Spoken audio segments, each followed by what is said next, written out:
তুমি কেন এখানে এসেছো? তুমি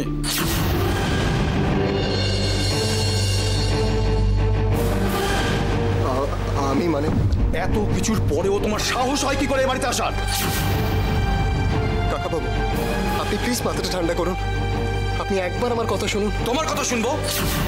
লজ্জ বেহায়া কথাকার, বেরিয়ে যাও, বেরিয়ে যাও এখান থেকে। ওদের সামনে কি শুরু করলে? ওকে কিছু বলার থাকলে বাইরে নিয়ে কি বলো না? না, কিচ্ছু বলার নেই ওকে। কি হলো, দাঁড়িয়ে আছো কেন? চলে যেতে বললাম না তোমাকে? আপনারা কিছু মনে করবেন না, আমি খুব দুঃখিত। হ্যাঁ, ওনাদের বুঝতে পারো না, অনেকক্ষণ থেকে দাঁড়িয়ে রয়েছে। হ্যাঁ, বসুন না, খারাপ লাগছে। না, চিন্তা করবেন না, উজ্জ্বল তো আমাদের সব বলেছে। তার মানে আপনারা ওকে চেনেন নাকি? ওনারা আমার জেঠি আর জেঠু।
ছেলের বাড়ি থেকে ওকে দেখতে আসবার কথা, সম্ভবত আর কিছুক্ষণের মধ্যেই ওরা এখানে এসে পড়বে। তার আগে আপনারা এখান থেকে চলে গেলে ভালো হয়। দেখুন, আপনারা কি বলছেন? কি রাশি আর উচি এরা একে অপরকে ভালোবাসে? কে বলেছে আপনাকে? উজ্জ্বল, শুনে রাখুন, ওর মতো ছেলেকে আমার মেয়ে কোনো দিন ভালোবাসতে পারে না।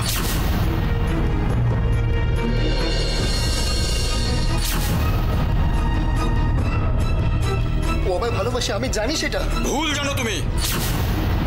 আপনি কেন বিশ্বাস করছেন? আমি জানি আমায় ভালোবাসে। তোমার কথা বিশ্বাস করার মতন যোগ্য তুমি নও। প্লিজ, আপনি মাথা ঠান্ডা করে আমাদের কথাটা একটু শুনুন। আপনি কি শোনাবেন? আমি বলছি, আপনি শুনুন। রাশির বিয়ে আমরা যেখানে ঠিক করেছি সেখানেই হবে। কোনো অপলা রায়ের ছেলের সঙ্গে নয়। শুধু অপলা রায়ের ছেলে বলে নয়, রায় পরিবারের কারুর সাথে আমাদের মুখার্জি বাড়ির কোনো সম্পর্ক কোনোদিন তৈরি হবে না।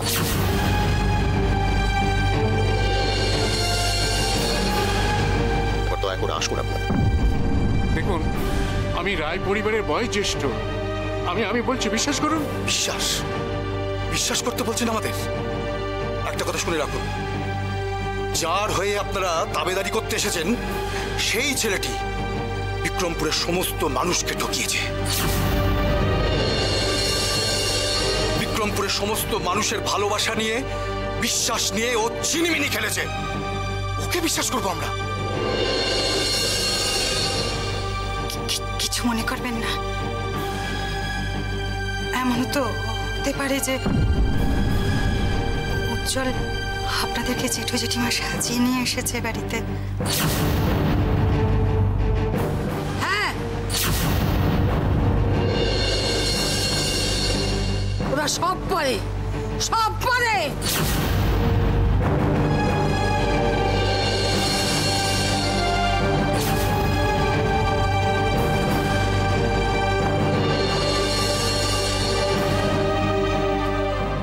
নিজেদের স্বার্থ সিদ্ধির জন্য মানুষ মারতে ওদের হাত কাঁপে না।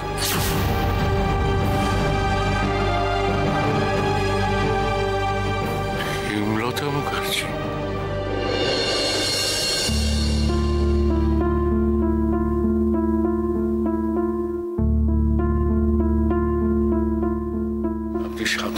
রিনা, আমি ঠিক চিনেছি। চিনবেন নাকি? ঠান্ডা মাথায় ভেবে চিনতে ষড়যন্ত্র করে আমার স্বামীকে আপনারা মেরেছিলেন।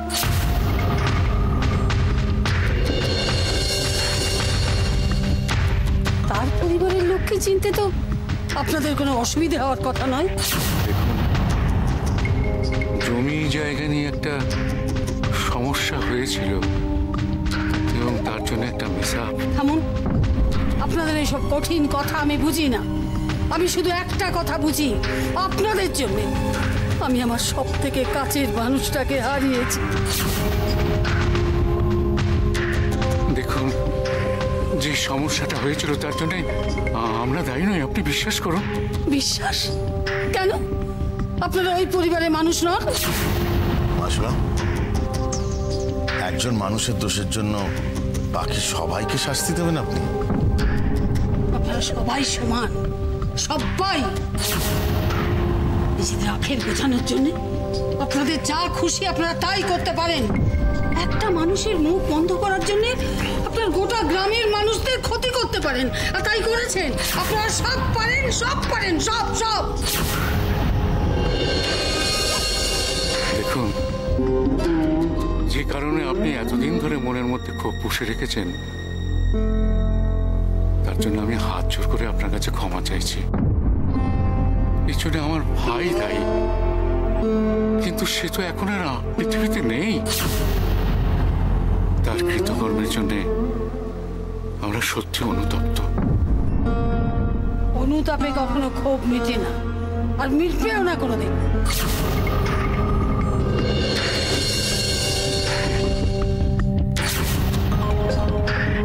ঠিক আছে, বেশ, আপনারা বলুন কি শাস্তি দিতে চান?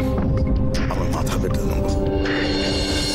যখন নিজের কোলের বাচ্চাগুলোকে নিয়ে খড়কুটোর মতো বাঁচার চেষ্টা করেছিলাম, তখন শুধু আমি একটা কথা বলেছিলাম, অন্যায়ের বিচার হোক। আর স্বয়ং রাধা মাধব সেই বিচার করবেন। আমি কেউ না। মা, আর না, তোমার যা বলার তুমি বলে দিয়েছো। আশা করি ওনারা বুঝতে পেরেছেন। চলো ঘরে চলো।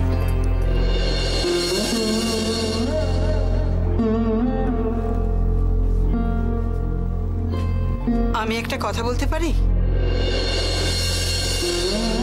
বলছি, এই ব্যাপারটা কি কোনোদিনও মিটবে না? আপনারা এভাবেই ক্ষোভ জমিয়ে রাখবেন? শুনুন, ক্ষোভ জমানো যায় না, একটু একটু করে দিনের পর দিন ক্ষোভ জমে ওঠে। আজ যদি আপনার চোখের সামনে একদল লোক আপনার স্বামীকে খুন করত, পারতেন আপনি তাদের ক্ষমা করতে?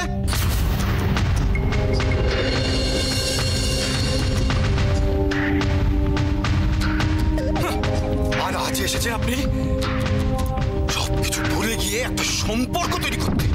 সম্পর্ক? চুপ করো। কি ভুল বলেছি আমি? আমাদের সঙ্গে যা ঘটেছে আমি তাই তো বলছি। ঘটেছে মানে কি বলছো দাদা? এখনো ঘটে চলেছে। এতগুলো বছর পার হয়ে গেছে, ওনাদের কোনো পরিবর্তন লক্ষ্য করেছো? একের পর এক অন্যায় করে চলেছে ওরা। একটা জিনিস বুঝলাম, আপনাদের কাছে হাজারো ক্ষমা চেয়েও আপনারা আমাকে বা আমাদের কাউকে ক্ষমা করবেন না। কিন্তু একটা কথা আপনারা বলুন তো,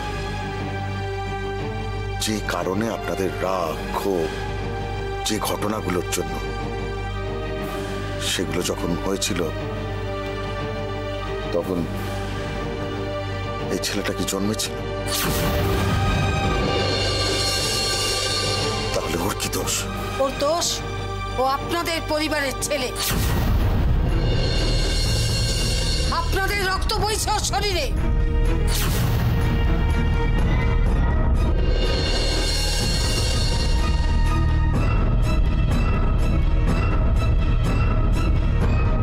এটাই কি আমার দোষ ঠাম্মা? আমার বাবা যা করেছে তার সব দায় আমার। আপনাদের কাছ থেকে এত ভালোবাসা পেলাম, এই একটি সত্যির জন্য কি সব মিথ্যে হয়ে যাবে ঠাম্মা? একটা সত্যি? তোমাদের অন্যায়ের হাজারটা প্রমাণ আছে এই বিক্রমপুরে। তোমার বাবা জমি নিয়ে নোংরামো শুরু করেছিলেন, আর তোমার মা সেটা এখনো চালিয়ে যাচ্ছেন। কিন্তু বিশ্বাস করুন, আমি এসবের মধ্যে নেই। আপনারা আমাকে ভুল বুঝছেন। ভুল ভুল বুঝছি আমরা? তুমি মিথ্যে কথা বলনি, হ্যাঁ? নিজের পরিচয় তুমি গোপন করনি? কোনো অসৎ উদ্দেশ্য না থাকলে কেউ এটা করে? হ্যাঁ হ্যাঁ, মিথ্যে বলেছি, সেটা শুধু রাশির জন্যে।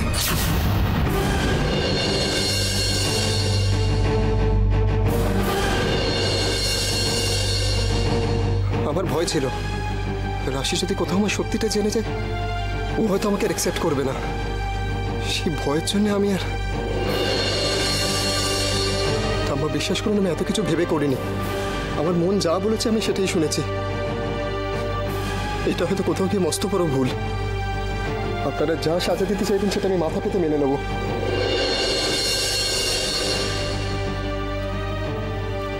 আবার একটা কথা বলার ধৃষ্টতা করছি।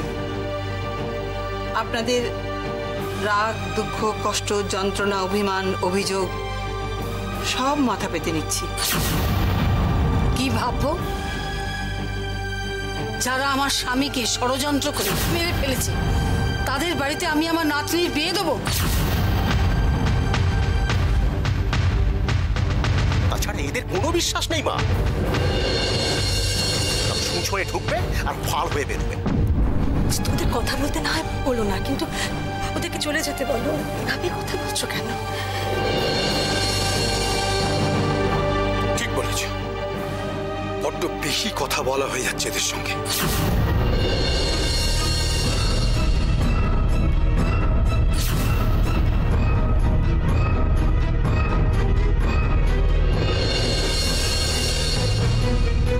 মাধবী, চলে এসো মাধবী, চলে এসো।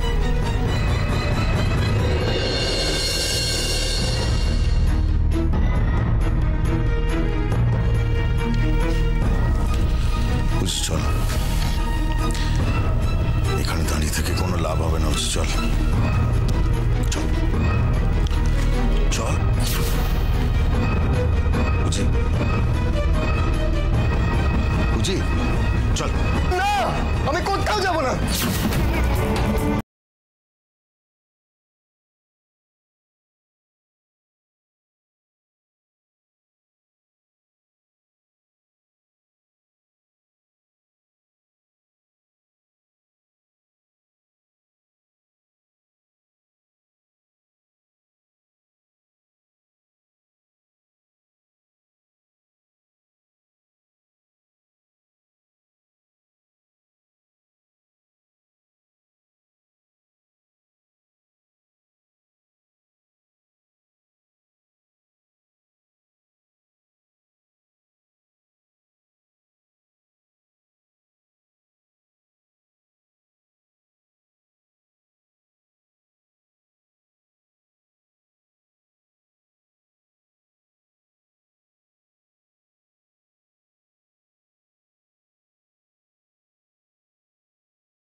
এখানে এলি কেন? যা ভেতরে যা। ওনারা সবাই আমাকে ভুল বুঝছে। তুমি সবাইকে বলো আমি তোমাকে কতটা ভালোবাসি। তুমি তো আমাকে বোঝো। প্লিজ রাশি, আমি তোমাকে ছেড়ে মরে যাবো। প্লিজ তুমি সবাইকে বলো রাশি, প্লিজ। অনেক বলেছি। প্লিজ রাশি, তোমাকে আমি অনেক বলেছি। প্লিজ রাশি, প্লিজ। ওঠো এখান থেকে, ওঠো ওঠো। এই যে বাড়ি পেয়েছো, হ্যাঁ, মগের মুলুক এটা, তুমি যা বলবে তাই হবে। অনেকক্ষণ তোমাকে ভদ্রভাই বলেছে এখান থেকে চলে যেতে। যাও, বেরিয়ে যাও, বেরিয়ে যাও এখান থেকে। দাঁড়াও বাবা,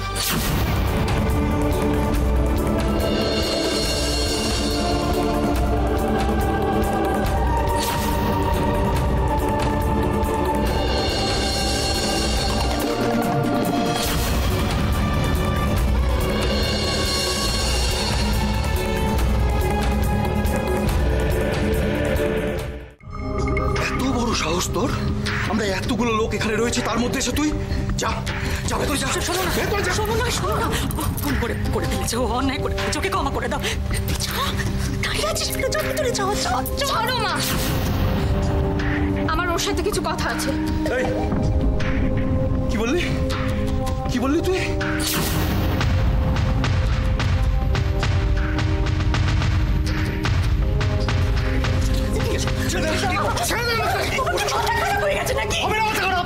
হবে না, এত কিছু শুনলে মাথা খারাপ হবে না? ছাড় তো। তোকে না আজকে আমি এখান থেকে দয়া করে চলে যান, দয়া করে চলে যান। আমার মেয়ের জীবনটা নিয়ে ছেলে খেলা করবেন না। আপনাদের মাঝখানে পড়ে আমার মেয়েটা সর্বনাশ হচ্ছে। কাকিমা আমি চলে যাবো। ও একবার কেন মুখ ফুটে বলো, ও মুখ ফুটে বললে আমি চলে যাবো কাকিমা। আরে কি আশ্চর্য, ও কি বলবো? একটা বাচ্চা মেয়ে। আমরা বাড়ির এতগুলো মানুষ তোমাকে বোঝানোর চেষ্টা করছি, বুঝতে পারছো না? না, বুঝতে পারবে না। তার কারণ রাশি বোধহয় কিছু বলতে চাইছে এবং সেটা আমাদের সকলের শোনা প্রয়োজন। না, রাশি কারোর সঙ্গে কোনো রকম কথা বলবে না। আমার ওপর তোমার কোনো বিশ্বাস নেই বাবা? আমি এতদিন ধরে যা শিখেছি, যা বুঝেছি, সব তো তোমাদের শেখানো। নিজেদের শিক্ষার উপরই কোনো ভরসা নেই বাবা? কি বললি তুই? খুব বড় হয়ে গেছিস না? আমার মুখের উপর কথা বলছিস? আমার মুখের উপর? চল চল। দাঁড়াও, আমার বিশ্বাস আছে আমার মেয়ের প্রতি। জয়া, জয়া তুমি? ওকে তো বিয়ে দিয়ে দিচ্ছ, দুদিন পরে তুমি এটা পরের ঘরে চলে যাবে। সব থেকে কঠিন সময় ও কি বলতে চাইছে শুনবো না আমরা? আমার মাথা খারাপ হয়ে গেছে বলছিলে না? মাথা খারাপ হয়েছে তোমার। পাগল হয়ে গেছো তুমি, একদম বদ্ধ উন্মাদ হয়ে গেছো তুমি। না অপু, বৌমা ঠিক কথাই বলেছে। দিদি ভাই, তুই বলতো তোর কি বলবার আছে?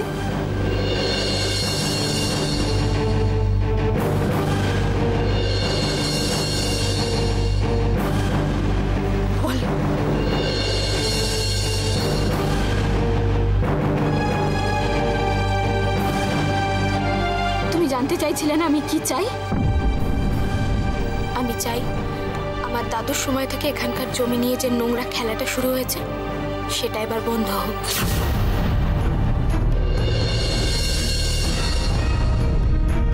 গরিব মানুষদের চাষের জমি নিয়ে তোমরা ওয়াইন ফ্যাক্টরি বানাতে চাইছো?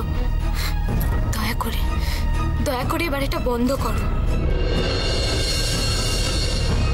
করবো, তোমার জন্য আমি সব করতে পারি। তুমি শুধু একবার বলো যে তুমি আমাকে ভালোবাসো। আমার জন্য বলতে বলছি না রাশি, তুমি না বললেও আমি জানি তুমি আমাকে ভালোবাসো। কিন্তু যারা বিশ্বাস করছে না তাদের জন্য বলো যে তুমি আমাকে ভালোবাসো।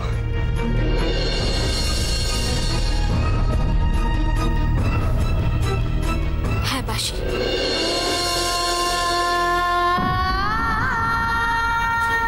ভালোবাসি তোমায় আমি।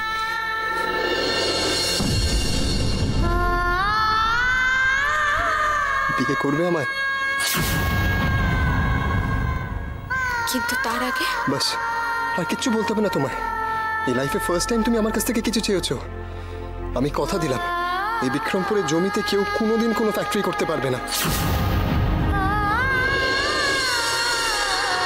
আর এই কথাতে যদি বিশ্বাস না থাকে আমি সারা গ্রামের সামনে লিখে দেবো।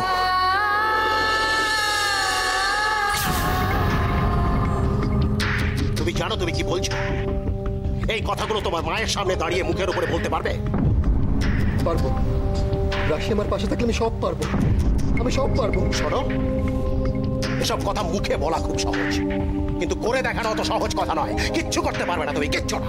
আপনার এর বড় সন্দেহ আছে? ও কিছু করতে পারবে না? কেন বুঝতে পারছেন না? রাশি ওর মনের জোর, ওর ইন্সপিরেশন। আর সেই জোরের সামনে লড়াই করে পৃথিবীর কোনো শক্তি নেই যে জিততে পারবে, না আপনারা না ওর মা।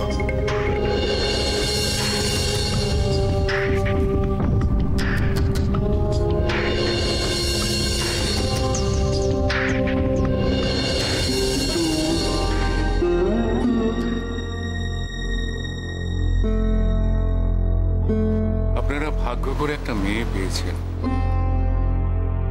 যে নিজের কথা মনে চেপে রেখে সকলের কথা ভাবে। আমি শুধু একটা কথাই বলবো, আপনারা যদি ওদের সম্পর্কটা মেনে নেন তাহলে আমরা সবাই ভীষণ গর্বিত। তাছাড়া সবকিছু তো একটা শেষ আছে। ধরুন না যে ওদের এই সম্পর্কের মধ্যে দিয়ে এতদিনকার জমি নিয়ে যে অশান্তি, সেটারও শেষ হয়ে যাবে।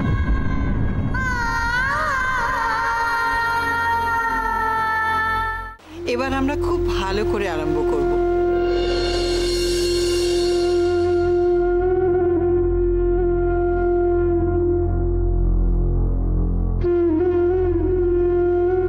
আয় মা, তোকে আমি এই হাতটা দিয়ে আশীর্বাদ করছি। কি হচ্ছেটা কি?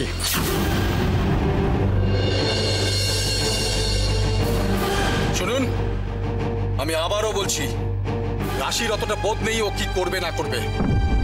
ওর বিয়ে কোথায় হবে বা না হবে সেটা আমরা ঠিক করব, আমরা।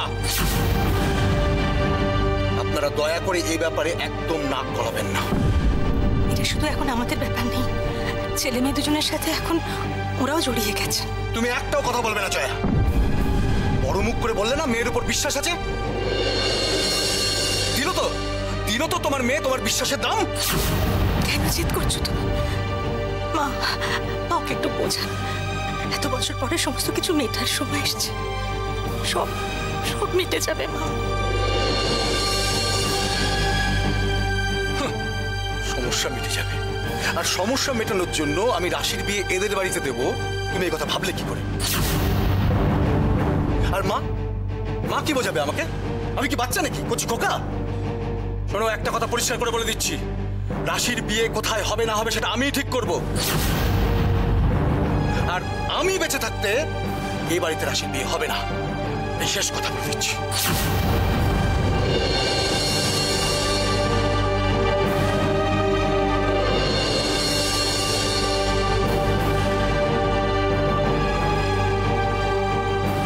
আমি আপনার মেয়ের মতো। আমি বলছি, কিছু করার আগে একবার ভেবে দেখুন।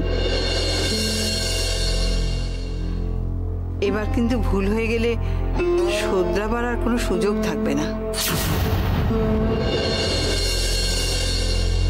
আপনি কি অজির সাথে রাশির বিয়ে দিতে ভয় পাচ্ছেন? অন্য জায়গায় রাশির বিয়ে দিলে রাশি কি সত্যি সুখী হবে?